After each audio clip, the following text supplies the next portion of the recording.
জীবনের অর্থ কি? আপনার জন্ম হয়েছিল বস্ত্রহীনতার মধ্যে দিয়ে এবং আপনার মৃত্যু হবে বস্ত্রহীনতার মধ্যে দিয়ে।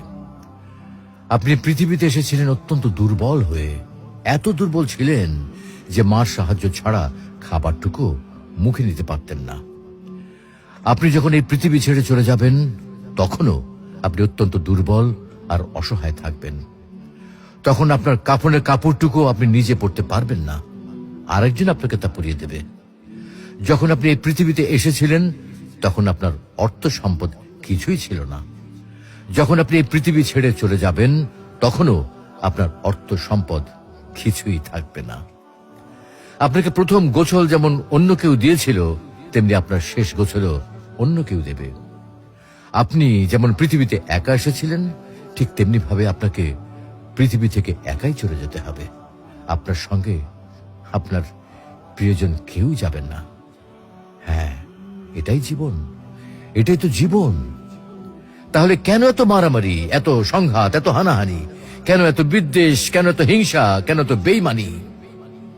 তাই সকলের প্রতি দয়াশীল হন, সকলকে আপন করে নিন এই ক্ষণিকের যাত্রায়।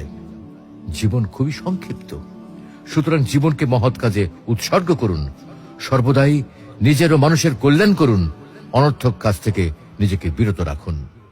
তাহলে আল্লাহ রাব্বুল আলামিনও পরকালে আপনার কল্যাণ করবেন। পরিশেষে পবিত্র আল কোরআনুল করিমের এই আয়াতটির অর্থ গভীরভাবে অনুধাবন করুন আর ভাবতে থাকুন, মহান আল্লাহ রাব্বুল আলামিন আপনাকে লক্ষ্য করে কি বলছেন। হে ঈমানদারগণ, তোমাদের ধন সম্পদ ও সন্তান সন্ততি যেন তোমাদেরকে আল্লাহর স্মরণ থেকে গাফেল না করে, আর যারা এ কারণে গাফেল হয় তারাই তো ক্ষতিগ্রস্ত। আমি তোমাদেরকে যে রিজিক দিয়েছি তা থেকে মৃত্যু আসার পূর্বে ব্যয় করো, অন্যথায় সে বলবে, হে আমার পালনকর্তা, আমাকে আরো কিছুকাল অবকাশ দিলেন না কেন? তাহলে আমি সাদকা করতাম এবং সৎকর্মীদের অন্তর্ভুক্ত হতাম। প্রত্যেক ব্যক্তির নির্ধারিত সময় অর্থাৎ মৃত্যু যখন উপস্থিত হবে তখন আল্লাহ কাউকে সামান্যতম অবকাশ দেবেন না। তোমরা যা করো আল্লাহ সে বিষয়ে খবর রাখেন।